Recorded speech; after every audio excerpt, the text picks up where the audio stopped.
제물로 받으시고 주의 보좌를 움직이는 이 땅의 아름다운 고백으로 받아 주시옵소서. 오늘도 11조와 감사헌금과 주일헌금, 그리고 선교구제 장학, 건축헌금으로 드렸던 모든 손길 하나하나 주께서 살펴주옵소서. 속내를 거들어 속내를 들여다보시고 그 안에 어떤 눈물이 있는지, 아픔이 있는지, 기쁨이 있는지, 감사가 있는지 헤아려 주시옵소서. 다윗의 마음을 헤아리시고 아브라함의 마음을 헤아려 주신 것처럼 오늘 우리의 마음을 헤아리시사 필요를 채우시고 상처는 고치시고 우리 하나님께서 내가 내 아비됨을 가르쳐 주시옵소서. 아비가 아들을 먹이고 입힘같이, 목자가 양을 먹이고 입힘같이 주의 우리를 먹이고 입히시는 분 하나님이시니 든든합니다. 최고를 하나님께 드릴 수 있게 하여 주시옵소서. 그럴 때 저들의 가정이 형통케 되기를 원합니다. 지경이 넓어지기를 원합니다. 다음 세대가 잘 되기를 원합니다. 특별히 이 자리에는 연세 많으신 어르신들이 참 많이 계신데 예배당 출입에 지장이 없도록 건강을 더하여 주시옵소서. 정신균이 똑바르고 하나님 앞에 바른 찬송과 바른 신앙 고백 드릴 수 있게 하여 주시옵소서. 예수님의 이름으로 축복하며 기도합니다. 아멘. 제가 잠언을 지금 올해 네 번째. 그런데 네 번 설교 들으면서 계속 반복되는 두 가지 단어가 있습니다. 혹시 눈치를 채셨나요? 저는 첫 번째는 지혜라는 말입니다. 잠언이라는 말이 지혜니까. 그런데 지혜라는 말과 함께 자주 반복되는 말이, 따라 나오는 말이 있거든요. 그게 뭐냐면 경외라는 말입니다. 경외. 그래서 이 잠언 설교를 계속 들으면서 지혜와 경외라는 이 두 가지 단어를 가슴에 좀 담고 말씀을 경청해 주셨으면 좋겠습니다. 지구상에서 가장 심각하게 싸우고 대립하는 곳이 있다고 하면 우크라이나와 한국일 것 같아요. 맞나요? 우크라이나 지금 전쟁하고 있잖아요. 한국도 역시 마찬가지입니다. 상대가 보기 싫어요. 말하는 것도 듣기 싫어요. 그래서 서로 무시하고 마침내 죽이려고 합니다. 실제로 엄청난 전쟁 비용을 쏟아부으면서 신무기들을 동원하면서 적의를 불태우고 있습니다. 그런데 우크라이나나 우리나 원래부터 원수였던가요? 그렇지 않습니다. 그들은 한때 같은 이념과 같은 혈통과 같은 언어를 쓰는 동료였고 친족이었습니다. 그런데 어찌된 영문이 지금은 싫어를 외치면서 전쟁을 불사하고 원수 관계가 되어 있습니다. 그러니 사람 관계는 참 알 수가 없어요. 어제의 친구고 어제의 동료, 오늘은 원수가 되어 있단 말이죠. 그래서 옛말에 원수는 멀리 있지 않고 집안에 있다라는 말을 해왔는데 그게 사실입니다. 사실 멀리 있는 사람 쫓아가서 두드려 패거나 싸움을 걸지는 않아요. 가까이 있는 사람과 싸우게 되잖아요. 그런데 이게 사실상 어제 오늘 일은 아닙니다. 그 뿌리가 있어요. 이런 일들이 나타나는 뿌리가 있는데 그게 바로 뭐냐면 인간이 자기를 만드신 창조주 하나님을 싫어하는 것에서부터 시작됐어요. 마치 자식이 부모에게, 자기를 낳고 길러준 부모에게 불순종한 것처럼 피조물이 창조주 하나님을, 조물주를 싫어하는 것입니다. 싫어하는 거예요. 여기서부터 시작되어서 혈족들이 서로 싸우고 오늘 우크라이나와 같은 일들이 벌어지는 것입니다. 그래서 바울은 이런 현상을 명확하게 로마서에서 지적했습니다. 어떻게 말했는가? 이렇게 말했어요. 읽어볼게요. 시작. 또한 저희가 마음에 하나님 두기를 싫어하며 하나님께서 저희를 그 상실한 마음대로 내어 버려두사. 그렇습니다. 저희가 마음에 다 같이 하나님 두기를 싫어하며 그랬어요. 그러니까 싫어한 거예요.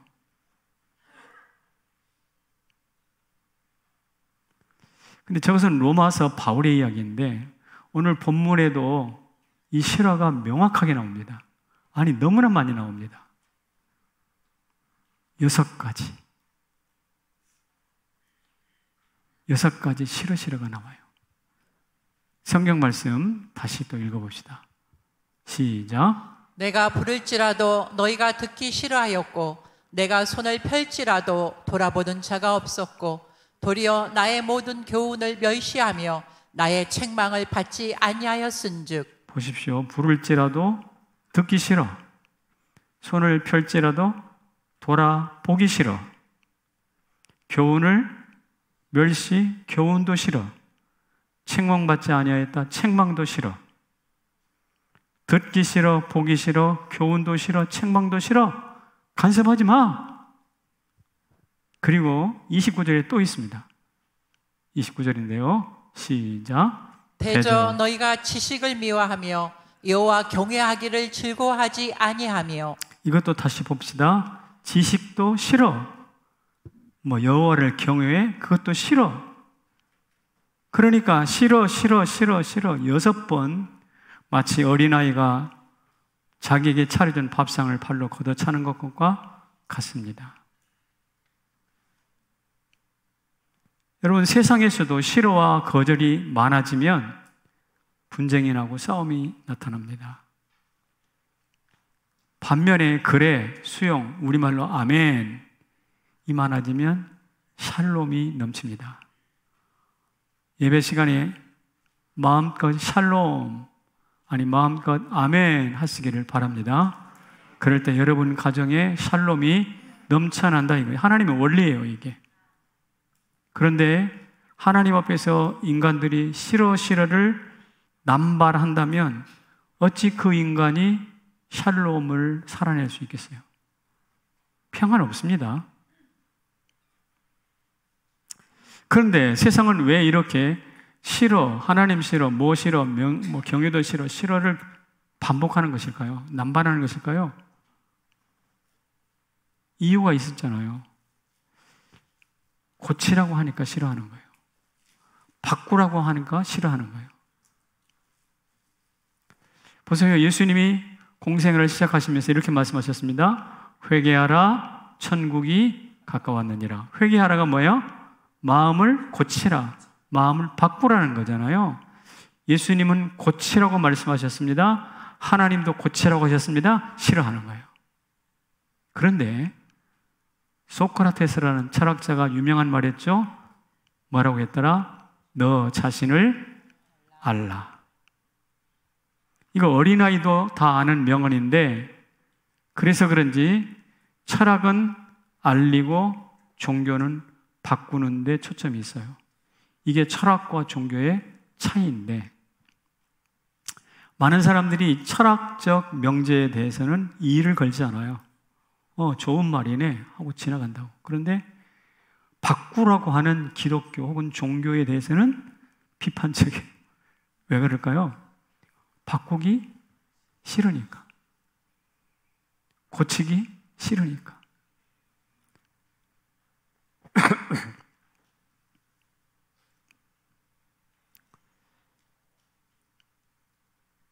이처럼 바꾸고 고치기 싫어서 반론을 제기하는 인간들에게 하나님이 어떻게 반응하실까? 오늘 본문에는 이렇게 말씀하십니다. 하나님의 본문 3가지에 반응하시는 하나님입니다. 하나님이 3가지로 반응하세요. 싫어를 남발하는 인간에게 3가지로 반응하시는데, 첫 번째가 비웃음입니다. 너희가 재앙을 만날 때 내가 웃을 것이며 너희에게 두려움이 임할 때에 다 같이 내가 비웃으리라 그랬어요. 하나님이 어디 두고 보자, 나 없이 잘 되나 보자 라는 건데요, 싫어 6번을 반복하니까 하나님이 그래, 웃으시면서 잘 되나 보자 이겁니다. 여러분, 어린애가 비웃어도 어디 두고 봅시다. 아저씨, 이러면 어때요? 어린애가? 무서워요. 애가 커가지고 어떻게 될지 모르잖아요. 그렇잖아요? 어린애가 어디 두고 봅시다. 이래도 이게 무서운 거거든. 근데 천지를 만드시고 전권을 가지신 창조 하나님이 비웃으시면 어디 두고 보자. 대단히 두려운 거예요. 하나님의 반응입니다. 두 번째 반응이 뭐냐면 광풍이에요. 광풍. 같이 읽어보겠습니다. 시작. 두려움이 광풍같이 임하겠고 너희의 재앙이 폭풍같이 이르겠고. 광풍과 폭풍, 그야말로 내 인생을 통째로 흔들어버리고 쑥대밭을 만들어버릴 수밖에 없는 두려움과 광풍의 재앙이 온다는 것입니다. 이것도 심각한 일이죠. 세 번째, 거절하십니다. 같이 읽어요. 시작. 나를 부르리라. 그래도 내가 대답하지 아니하겠고 부지런히 나를 찾으리라. 그래도 나를 만나지 못하리니. 그렇습니다. 하나님이 비웃으십니다. 광풍을 보냅니다. 그러니까 그때서야 뜨거 하면서 하나님 하고 부르지만 그때 하나님이 어떻게 한다고요? 대답 안 한대요. 그때 응답 안 한대요. 안 만나주신대요. 그러니까 대단히 심각한 반응입니다. 왜 그럴까요? 인간이 먼저 싫어를 오늘 본문에마다 6번 나왔는데 6번 싫어에 3번 거절한다면 상당히 스마트하잖아요. 저는 이 비웃음과 광풍과 거절을 하나님의 두려운 징계 3종 세트다 이렇게 말합니다. 색깔에는 빨강, 파랑, 세 기본 색깔이죠. 빨강, 파랑, 노랑. 그것처럼 하나님이 우리를 징계하실 때 3가지 핵심 3종 세트, 비웃고 광풍, 거절. 여기까지가 오늘 본문의 설명입니다. 지금까지 제가 본문을 설명한 겁니다. 자, 그렇다면 성도는 어떻게 반응해야 할까요? 이렇게 반응합니다. 그래서 지혜로운 성도는 뭐 하신다? 바꿉니다. 바꿔요. 아까 회개하라 천국이 가까이 왔느니라, 고치라는 뜻이라고 그랬죠. 고치고 바꾸라는 뜻이라고 그랬죠. 그래서 싫어가 아니라 네 알겠습니다, 그래요 하면서 바꾸는 것이죠. 이게 성도의 특징입니다. 몇 주 전에 양지훈 목사가 이런 이야기를 하더라고요. 저 고향이 창원인데 이 가정이 신실한 그리스도의 가정입니다. 서울에서 공부하다가 어느 날 고향에 내려가서 할머니 옆에 있는데 할머니가 갑자기 많이 늙어 보이시더래. 수척해 보이시고. 그래서 좀 안쓰러운 마음에서 손자가 할머니 더 이상 늙지 마세요. 마음이 안타까워서 했겠죠. 그랬더니 할머니가 빙긋이 웃으시면서 이렇게 말씀했습니다. 야야, 내가 늙어야 아이가 크잖아. 내가 늙어야 아이가 크잖니? 모두 다 노화가 싫어서 피부샵에 달리고 엄청나게 설화수 비싼 것 갖다가 터쳐 바르고 그러면서 노화를 막 방어하고 있는데, 손사래를 치는데 이 할머니는 어떻게 해요? 순리로 받아들여요. 그러니까 싫어가 아니라 이분에게는 노화마저도 그래로 반응하는 것이죠. 참 노화를 바라보고 인생을 바라보는 넉넉함이 있어요. 다음 세대엔 기대감도 참 있어요. 내가 늙어야 아가 크지. 그럼 나 혼자 60차례 가도 내가 늙지 않는다면 아이들은 어떻게 되겠어요? 참 멋있는 노인이십니다. 우리 연세 드신 어르신들도 우리 안에 이런 넉넉함이 있기를 축복합니다. 그런데 성도는 왜 이렇게 실어를 그래로 바꾸어서 반응하는 것일까요? 이유가 있습니다. 바로 앞에서 말씀드린 하나님의 징계 3종 세트, 하나님의 비웃음과 광풍과 거절을 잘 알고 있기 때문에 그래요. 너 하면 어떤 일이 발생할지 알고 있기 때문에 그래요. 소크라테스의 너 자신을 알라보다 예수님이 너 자신을 바꾸라 라는 명령이 소동하는 걸 알기 때문에 그렇습니다. 요셉을 죽이려던 형들의 음모를 하나님께서 전격적으로 바꾸셔서 그들을 요셉 때문에 살아나게 하셨다는 그 하나님의 섭리를 알기 때문에 그래라고 반응하는 것이죠. 바울이 말한 대로 모든 것을 합력하여 선을 이루시는 하나님의 섭리의 손길을 알기 때문에 그래, 아멘이라고 반응하는 것입니다. 그런데 제가 볼 때 실어를 그래로 반응하는 이유가 또 있습니다. 그것은 뭐냐면 성도라면 다음 두 가지를 꼭 생각하게 돼 있어요. 내가 싫어라고 할 때 하나님이 느끼실 배신감이 어떨까 생각합니다. 하나님이 동으로 가라고 그랬는데 서로 가면서 생각하게 됩니다. 내가 이러면 하나님이 어떻게 하실까? 이 생각하지 않겠습니까? 아주 상식적인 이야기예요. 우리는 하나님이 비웃고 광풍을 보내고 만남을 거절하신다고 하니 하나님이 그럴 수 있어? 아까 제가 세 가지 하나님의 반응 세 가지 이야기할 때 여러분 마음이 좀 껄쩍지근했죠? 불편했죠? 하나님이 이러실 수 있어? 근데 입장을 한번 바꿔놓고 생각하십시다. 여러분이 애주중지 기른 자식들이 여러분들에게 어깃장 놓고 사사건건 보기 싫어, 듣기 싫어, 책망도 싫어, 교훈도 싫어, 지식도 싫어, 경외도 싫어, 다 싫다고 악다구니를 부린다면 여러분 어떻게 하시겠어요? 당연히 징계하죠. 당연히 징계하죠. 가만히 둘 수 없죠. 여러분 한번 생각해 보세요. 우리 인생에게 가장 많은 사랑을 베푸신 분이 누구십니까? 하나님이시잖아요. 맞죠? 오늘도 먹이고 입히시고 지구를 돌리시고 아침에 해가 뜨게 하시고 때를 따라 돕는 일을 주시고 하나님 우리를 얼마나 사랑하셨습니까? 그런데 인간에게 가장 큰 미움을 당한 분이 또 누구십니까? 하나님이세요. 인간에게 하나님 소리에 하자만 나오면, 예수 소리 옛자만 나오면 기함을 하면서 막 소리를 핏대를 세우고, 이게 인간이거든요. 상상해 보시라고요. 가장 많은 사랑을 베푸신 하나님이 가장 많은 미움을 받는다? 하나님이세요. 만약에 여러분들이 하나님 입장이라면 그거 받아들일 수 있어요? 못 받죠. 여러분 억울하지 않겠습니까? 우리가 생각해도 억울한데 하나님의 입장에서 본다면 역시 동일하게 억울하실 겁니다. 생각해 보세요. 나는 내 마음대로 싫어를 남발하면서 하나님은 징계하고 분노하시고 거절하시면 안 되는 걸까요? 광풍, 비웃음, 거절이 부당한가요? 아니요.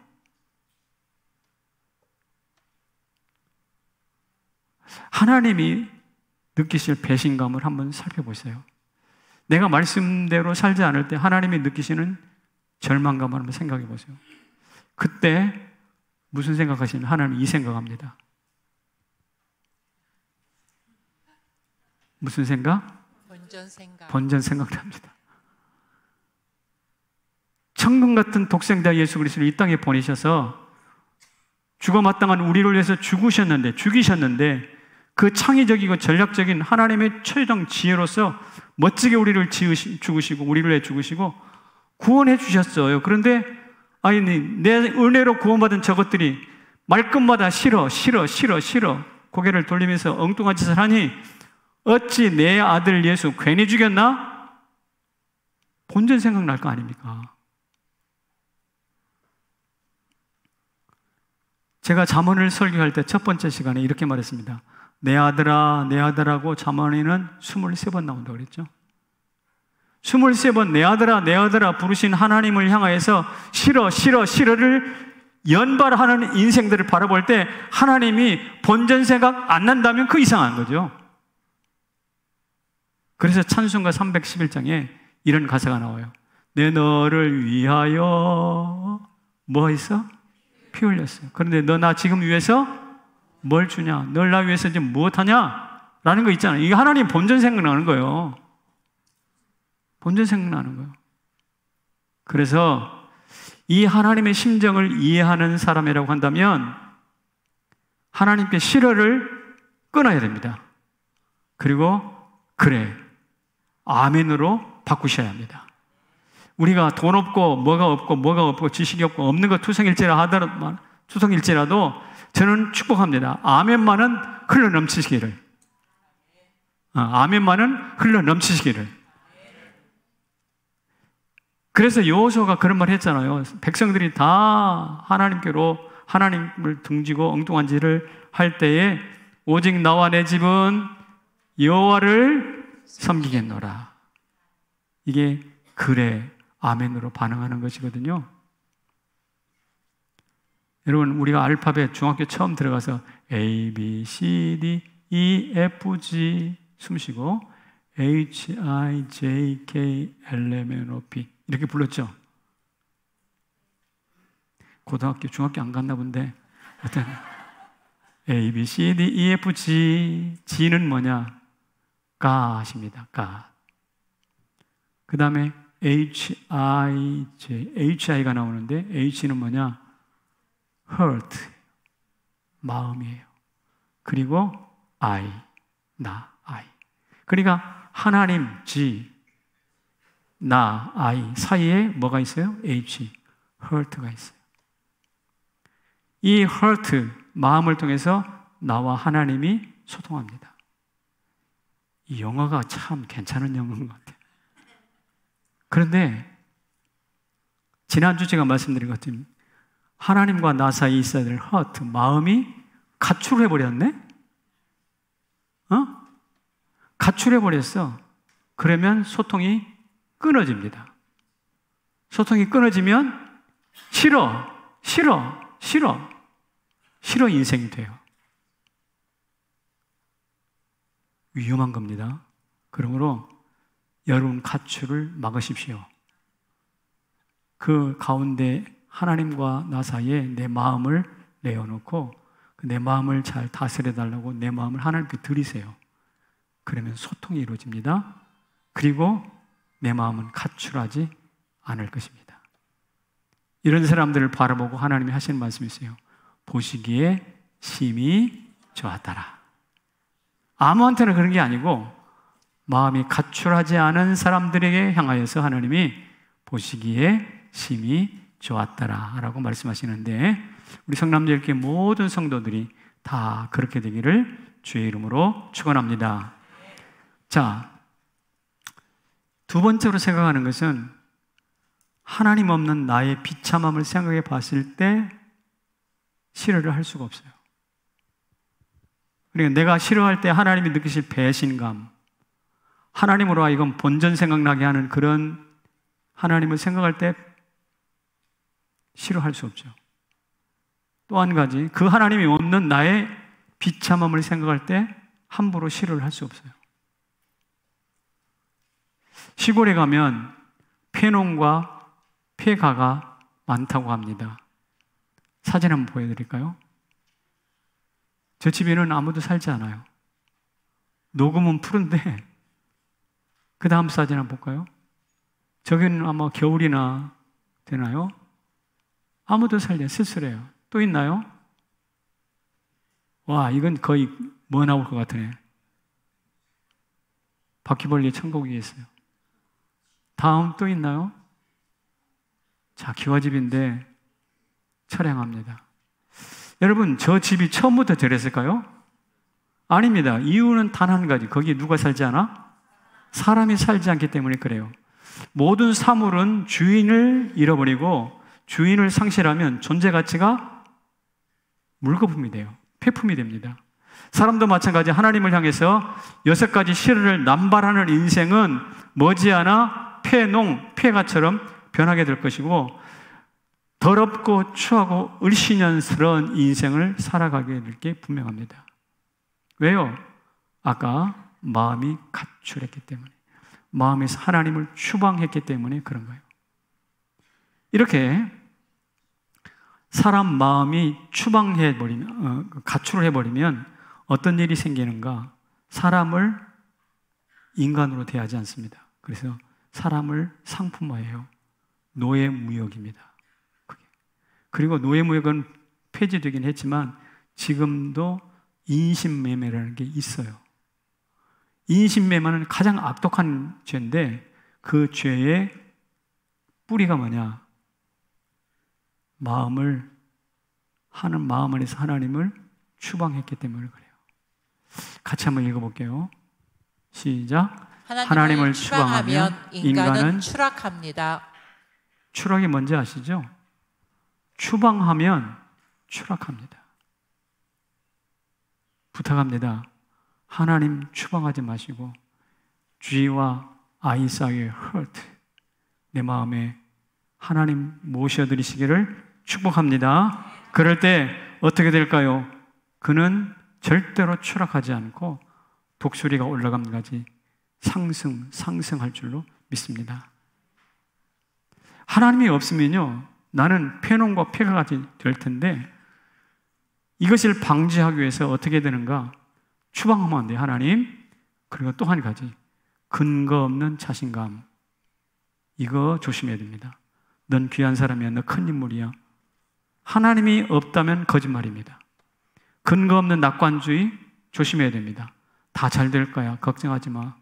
우리가 흔히 써먹는 이야기인데 만약에 하나님이 없다면 그것마저도 거짓말이죠. 창조주가 귀하게 만들지 않았는데 스스로 귀해질 수 없어요. 창조주의 섭리가 없는데 다 잘 될 수가 없습니다. 빌 하이빌스 목사가 이런 말을 했습니다. 같이 읽어볼게요. 시작. 나무 열매를 훔쳐먹은 자는 나무에 매달려 죽은 예수가 필요하다. 그렇습니다. 나무 열매를 훔쳐먹은 자 아담이잖아요. 하와죠. 이들에게 절대 필요로 한 것은 나무에 매달려 죽었던 예수 그리스도가 필요합니다. 이 예수가 없이 근거 없이 나 잘 될 거야, 걱정하지 마, 너 큰 사람이야, 다 거짓말이에요. 우리 조심할 게 있다고요. 하나님을 내 마음에서 추방하는 것도 조심해야 될 뿐만 아니라 근거 없이 나는 잘 될 거야, 근거 없이 나는 똑똑한 사람이야, 거짓말하는 거 말이 안 돼요.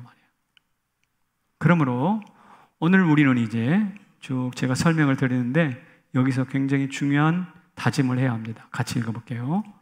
시작. 경외의 가치를 인정하라. 제가 서두에 경외라는 말을 기억하시라고 그랬죠. 경외의 가치를 인정해야 돼요. 대한민국이 얼마나 살기 좋은 나라라는 것은 국내보다 해외에 나가면 더 많이 알 수 있다고 그래요. 여기 해외 많이 다니시는 분들 제 말에 동의하실지 모르겠어요. 제가 꽤 오래전에 러시아에 갔었습니다. 그런데 러시아에 갔더니, 모스크바 갔더니 거기에 삼성, LG 다리가 있더라고요. 삼성, LG 다리가 있고 거리가 있어요. 나는 그 대국, 엄청나게 세계에서 제일 땅덩어리를 자랑하는 그 나라에 한반도의 조그마한 반도국가 코리아의 나라, 그것도 나라가 아니라 어떤 기업을 기억해가지고 다리를 만들고 거리에 이름을 붙인다? 상상할 수 없는 일인데 거기서 그러고 있더라고요. 또 미국 LA에 갔었는데 해안가에 찾아가 보니까, 항구에 가보니까 항구에 큰 배가 있거든요. 큰 배가 있는데 거기에 한진해운 그렇게 써 있더라고요. 그러면서 제가 한진해운한테 받아본 것도 없고 LG 삼성에서 뇌물을 받은 것도 없는데 외국에 가서 보니까 그 우리나라 글씨 하나, 우리나라 상품 하나가 저를 굉장히 뿌듯하고 감동적이게 만들었어요. 그런데 만약에 제가 비행기 타고 외국 가는 것이 아니라 죽어서 천국 갔다고 생각합시다. 죽어서 천국 갔을 때 굉장히 가슴이 뿌듯하게, 와, 멋지다 라고 할 만한 것이 있다니까요. 그게 뭔지 아세요? 경외입니다. 내가 저 세상 사는 동안에 가장 잘하는 것은 돈 많이 번 것도 아니고 많이 배운 것도 아니고 뭐 한 것이다? 하나님을 경외한 것이다. 그때 가면 하나님 경외한 게 얼마나 소중한 것인지 백일하에 드러날 것입니다. 그리고 얼마나 어깨를 펼 만한 근거인지 알게 될 것입니다. 사랑하는 성도 여러분, 왜 그런가? 천국은 하나님의 경외로, 하나님의 영광, 하나님을 경외로 넘쳐나시고 충만한 곳이 바로 천국이거든. 이 땅에 사는 날 동안 저금하듯이 하나님을 경외하시기를 바랍니다. 그런데 말입니다, 경외는 하늘나라에 가서만 영광스러운 게 아니라 이 땅에서도 의미가 있어요. 같이 볼게요. 38절 시작. 오직 내 말을 듣는 자는 평안히 살며 재앙의 두려움이 없이 안전하리라. 천국 가서? 아니요. 이 땅에서 안전하고 이 땅에서 평안하다는 거예요. 그러니까 경외라는 것은 열매가 풍성한데 하늘과 땅을 관통하는, 하늘에서도 통하고 이 땅에서 통하는 프리패스 카드와 같아요. 그게 바로 경외입니다. 돈으로 평안과 안전을 사려고 애쓰지 마세요. 차라리 경외하시기 바랍니다. 여러분 인생에 비웃음과 광풍과 거절이 찾아왔나요? 내가 왜 이렇게 수고하고 애를 쓰긴 하는데 인생이 안 풀리지? 라는 생각을 가지고 계신 분이 계시다면 여러분들은 영양실조도 아니고 실력 부족도 아니고 무엇이냐? 경외 부족인 줄로 진단하셔야 돼요. 경외하시기를 바랍니다. 세상에서 경외만큼 저평가된 것이 없어요. 경외하시길 바라요. 12지파의 아버지 야곱을 한번 생각해 보십시다. 야곱은 팥죽 한 그릇으로 사기친 사람 아닙니까? 사기꾼이라고 사실은. 그런데 이 사기꾼을 12지파의 아버지로 만들었어요. 도대체 무엇이 그렇게 만들었을까? 다음 4가지 사건입니다. 장자권, 사닥다리, 야복강, 베델. 팥죽으로 장자권 샀죠? 저 4가지를 통해서 하나님 경외가 엄청난 것인구나를 깨달아 알게 됩니다. 팥죽으로 장자권 샀다가 쫓겨나잖아요. 쫓겨나면서 장자권이 내 인생을 쥐고 흔들 만큼 값진 것이구나. 그때 깨달아요. 경외. 도망가다가 하늘 열리고 사닥다리가 내려왔잖아요. 그 사닥다리를 보는 순간 하나님을 경외한다는 것이 내 인생의 환난이 아니라 특권이구나. 나를 쫓아냈던 형 에서에게 이런 일이 있을까? 없습니다. 20년 후에 돌아왔죠. 야복강강에서 씨름합니다. 왜? 에서가 두려웠기 때문에. 그런데 씨름하면서 무엇을 배웠나요? 하나님 경외를 배웠고, 경외를 하다 보니 에서가 두려운 게 아니라 하나님이 두려운 거죠. 경외는 두려움을 내쫓는 무기였어요. 야곱은요, 경외가 만든 인물입니다. 여러분, 하나님 경외하십시다. 그 경외가 여러분들을 만들어 가실 것입니다.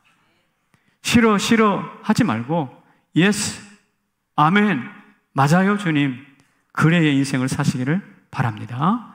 싫어 인생은 아까 말씀드린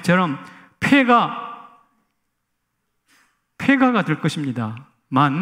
그래 인생은 영원히 하늘나라까지 보존될 줄로 믿습니다.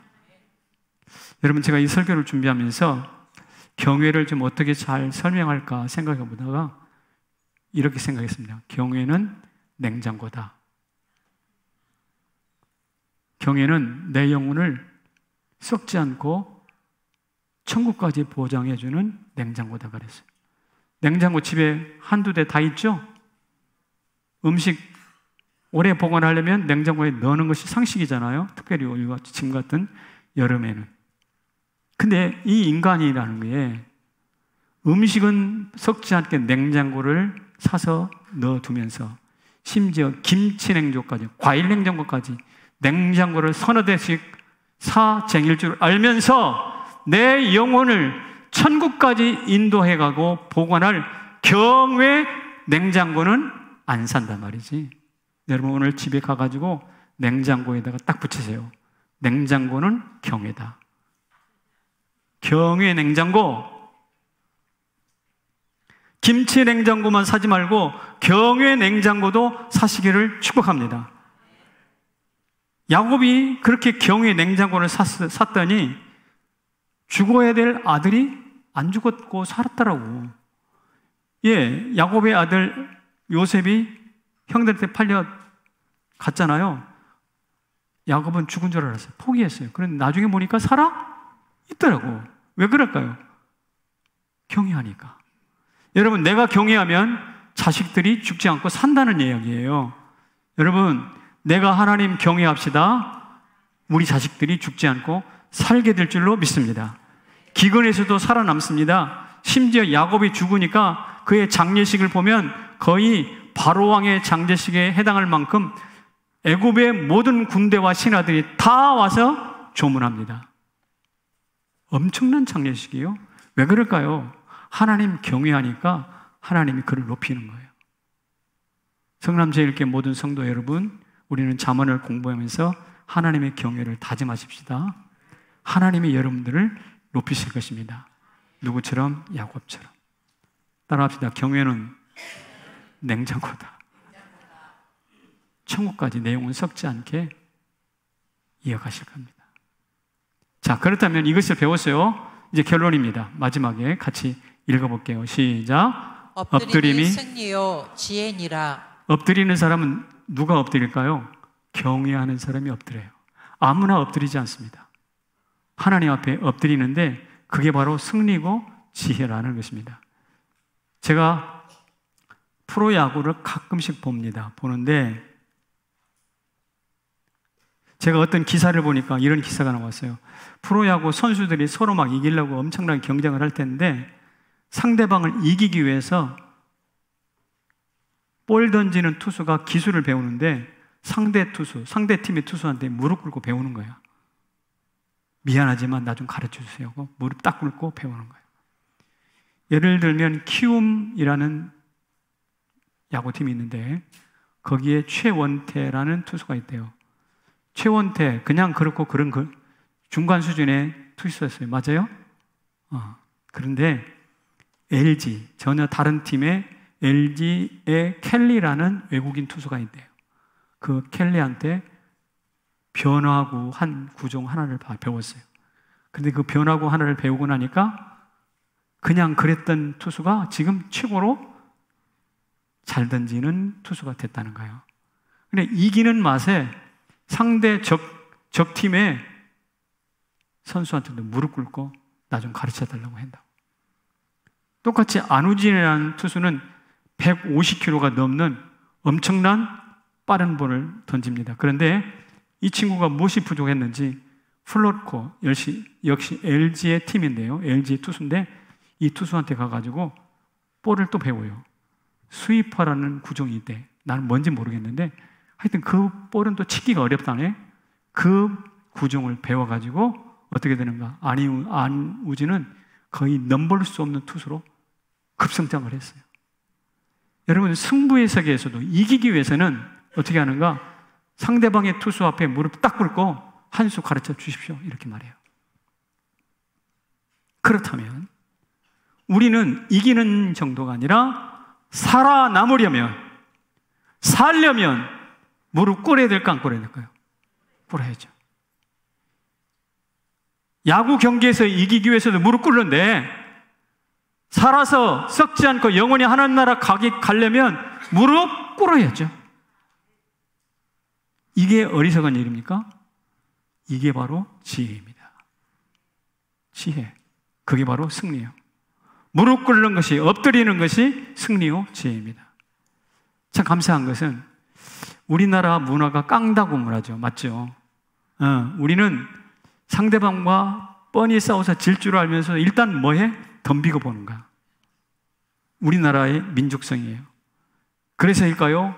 신에게는 아직도 13척의 배가 있습니다 라고 하면서 일본하고 싸웠던 사람이 누구죠? 이순신입니다. 싸워서 이겼어요. 깡다구예요. 베트남 전쟁 중동에 가가지고 그 열사의 땅에서 깡다구로 돈 벌었어요. 그리고 오늘 경제개발을 이루었어요. 세계 어디를 가도 한국인이 없는 곳이 없다네요. 왜? 가서 못 살고 돌아오지 않아요. 깡닭으로 버텨요. 일본 사람은 갔다가 다 돌아와요. 그래서 일본 사람들은 그냥 일본 열도에만 살아요. 근데 한국 사람들은 세계 방방곡곡으로 흩어지고 있습니다. 그런데 말입니다, 이 깡다구 문화를 가지고 있는 한국 사람들이 더 센 깡다구 신앙을 가졌어. 예수를 믿고 하나님 앞에 무릎을 꿇고 하나님 경외하는 법을 배웠어. 그렇지 않아도 깡다구 있는 민족이 깡다구 신앙까지 갖추니까 더 이상 막을 존재가 없어. 여러분, 코리아 민족, 한국 민족은 앞으로 더 클 것입니다. 왜? 기본적으로 하나님이 주신 깡다구가 있는 데다가 하나님을 경외해서 그야말로 덤빌 데가 없는 깡다구 신앙까지 갖췄습니다. 자, 묻습니다. 우리 코리아를 세계 1등으로 만든 깡다구 신앙 어디서 나왔는가? 경외에서 나왔어요. 무릎 꿇는 데서 나왔어요. 저와 여러분도 그렇게 되기를 축복합니다. 여러분, 강한 자 눈에는 강자가 보입니다. 진짜 강한 자. 두 깡패 그룹이 서로 싸움 붙으려고 서로 딱 모였어요. 이쪽에도 보스가 있고 이쪽에도 보스가 있을 거 아니에요? 자, 이쪽에 있는 보스가 저쪽에 있는 보스를 알까요, 모를까요? 압니다. 비록 보스는 저 뒤에서 초라하게 체구도 작고 있지 모르지만 맨 앞에 있는 덩치 막 이렇게 큰 골리앗이 보스가 아니라고. 저 뒤편에 있는 체구는 작지만 날쌘 돌이 진짜 보스를 딱 알아봐요. 강자는 강자를 알아봐요. 깡다구로 강한 코리아의 민족 여러분, 정말 강하신 하나님을 알아보시기 바라요. 그리고 그분 앞에 무릎 꿇으시기를 축복합니다. 여러분들은 강한 민족, 강한 가문, 강한 성도가 될 줄로 믿습니다. 자리에서 일어나십시오. 주 여호와는 광대하시도다. 같이 찬송합시다.